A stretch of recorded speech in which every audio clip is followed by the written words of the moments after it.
वांगं म्हटलं म्हणजे अगदी प्रत्येकाच्याच घरामध्ये वेगवेगळ्या पद्धतीने वांग्याची भाजी बनवली जाते. पण वांग्याची भाजी तीच-तीच खाऊनसुद्धा कंटाळा येतो. खारं वांगं, भरलं वांगं, मसाला वांगं किंवा मग अजून काही-काही वेगवेगळ्या प्रकारची वांग्याची भाजी तर बनतेच. पण आज आपण अजिबात कांद्याचा वापर न करता मस्त अशी वांगं बटाट्याची रस्सा भाजी बनवणार आहोत. ही बनवायला अगदी सोपी आहे. ही तुम्ही चपातीसोबत, भाकरीसोबत किंवा भातासोबत खाल्ली ना तरच अगदी चविष्ट अशी लागते. चला तर मग छान अशी रेसिपी बनवायला सुरुवात करूयात.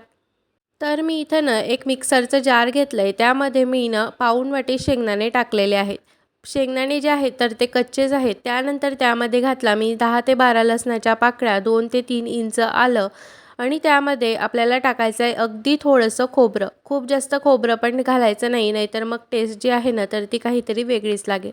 आणि भरपूर अशी कोथिंबीर घालायची आणि याचं ना पाणी न टाकता आपल्याला छान असं वाटण करून घ्यायचं आहे. गरज वाटलीच तर थोडंसं पाणी जे आहे अगदी 1 ते 2 चमचा तुम्ही त्यामध्ये घालू शकता. तर इथं आपलं वाटण छान असं तयार झालेलं आहे. तर आता इथं मी ना 2 बटाट्यांची सालं काढून घेतलेली आहे. त्या बटाट्यांना आपल्याला तुम्हाला जसं आवडेल त्या प्रकारे आपल्याला छान असं कट करून घ्यायचं आहे. तर मी इथं ना एक मीडियम साईजचेच कट करून घेते. खूप जास्त मोठे पण नाही आणि खूप जास्त छोटे पण नाही. तर इथं बघा बटाटे छान सोलून घेतले आणि लगेचच ते पाण्यामध्ये टाकले, कारण की ते लगेचच काळे किंवा लाल पडतात त्यामुळे. आता इथं ना एका वांग्याच्या मी 4 फोडी करून घेतलेल्या आहेत आणि त्या लगेचच बघा जसं आपण कट करत चलू ना तसं लगेचच पाण्यामध्ये घालायचं, नाही तर मग वांगं काळं किंवा लाल पडतं आणि मग ते दिसायला अजिबात चांगलं दिसत नाही. त्यानंतर मग इथं मी कढईमध्ये भरपूर असं तेल घातलं भरपूर म्हणजे 1 ते 1.5 पळी मी तेल घातलं. तेल छान गरम झालं की त्याला आपल्याला छान अशी फोडणी द्यायची आहे. खरं तर ह्या भाजीला ना कुठल्याही प्रकारचं कापाकापी वगैरे अशी मसाल्यासाठी अजिबात करावी लागत नाही.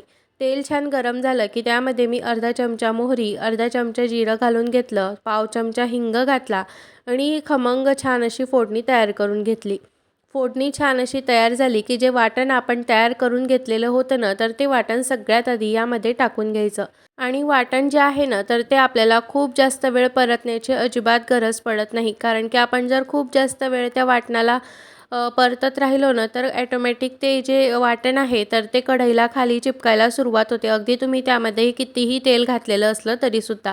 कारण की कच्चे शेंगदाणे किंवा शेंगदाणे भाजलेले जरी असले आणि जर ते वाटण आपण त्यामध्ये तेलामध्ये परतण्यासाठी टाकलं ना, तर ऑटोमॅटिक खालून लागायला सुरुवात होते. तर टाकल्या-टाकल्या बघा मी ना एकदम असं खालून आहे ना व्यवस्थित छान असं परतवून घेते. खूप जास्त वेळ नाही परतायचं. फक्त 2 ते 3 मिनिट आपल्याला हे छान असं परतवून घ्यायचं आहे. तर आता इथे बघू शकता 2 ते 3 मिनिट झालेले आहेत आणि इथं लगेचच ना ते वाटण खाली लागायला सुरुवात झाली. तर आता आपण यामध्ये ना सुके मसाले घालून घेऊयात. तर इथं मी ना पाव चमचा हळद घालून घेतलेली आहे. त्यानंतर आपल्याला त्यामध्ये आपण जो रोजच्या जेवणामध्ये लाल मसाला घालतो किंवा लाल तिखट यामध्ये तुम्ही घालू शकतात.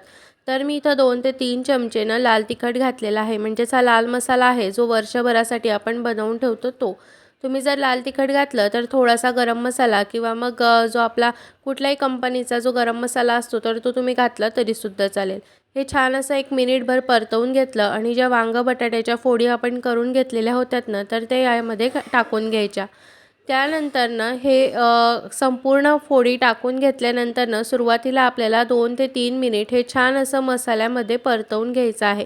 लगेचच त्यामध्ये पाणी टाकायचं नाही आणि तुम्हाला दिसत असेल की मी साईडच्या गॅसवरती ना गरम पाणीसुद्धा करायला ठेवलेलं आहे. वांगं बटाट्याची किंवा कुठलीही रस्साभाजी जर तुम्ही बनवत असाल ना, दुसऱ्या रस्साभाजींना ना तुम्ही थंड पाणी टाकलं तरीसुद्धा चालेल. पण वांग्याच्या भाजीला जर तुम्ही थंड पाणी टाकलं ना, तर तुम्ही अगदी 1 तास जरी भाजी ती शिजवली ना, तरी ती भाजी जी आहे तर ती अजिबात शिजणार नाही. म्हणजे ती वांगी जी आहेत ना, तर ती अशी एकदम कडक झाल्यासारखी होतात. आमच्या भाषेत त्याला आम्ही म्हणतो एकदम बठरल्यासारखी होतात. त्यामुळे ना गरम पाण्याचा शक्यतो या ठिकाणी आपल्याला ह्या भाजीचा वापर करायचा आहे. तर आता बघा मी मसाल्यामध्ये ना मी व्यवस्थित ही जी वांगी आहेत ना, तर ती परतवून घेतली आणि त्यानंतर आता ना थोडंसं 1 मिनिटभर त्याच्यावरती झाकण ठेवून घेतलं. यामुळे काय होतं, की भाजीला छान असा म्हणजे जे आपण वांगे बटाटे टाकलेले आहेत, तर त्यांना छान मसालासुद्धा कोट होतो आणि तेलामध्ये परतल्यामुळे काय होतं, की त्यांना लगेचच म्हणजे असं शिजण्यासाठी ना थोडीशी मदत होते. तर आता इथं बघा आपली वांगी, बटाटी छान अशी मसाल्यांनी कोट झालेली आहे. तर आता लगेचच मी यामध्ये थोडंसं पाणी घालून घेतलं. सुरुवातीला थोडंच मी पाणी यामध्ये घातलं, कारण की मला जे मिक्सरचं भांडं होतं ना, तर त्याला पण मसाला बऱ्यापैकी लागलेला असतो. त्यामुळे त्यामध्ये मी ते गरम पाणी घातलं आणि मग अजून त्यामध्ये ते थोडंसं विसळून त्यामध्ये ते घालून घेतलं.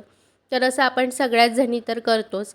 तर आता बघा इथं ना आपल्याला पाण्याची कन्सिस्टन्सी जी आहे ना, तर ती थोडीशी एक्स्ट्राच करायची आहे. म्हणजे तुम्हाला जेवढी भाजी हवी असेल ना, त्याच्यात थोडंसं एक्स्ट्रा पाणी घालायचं.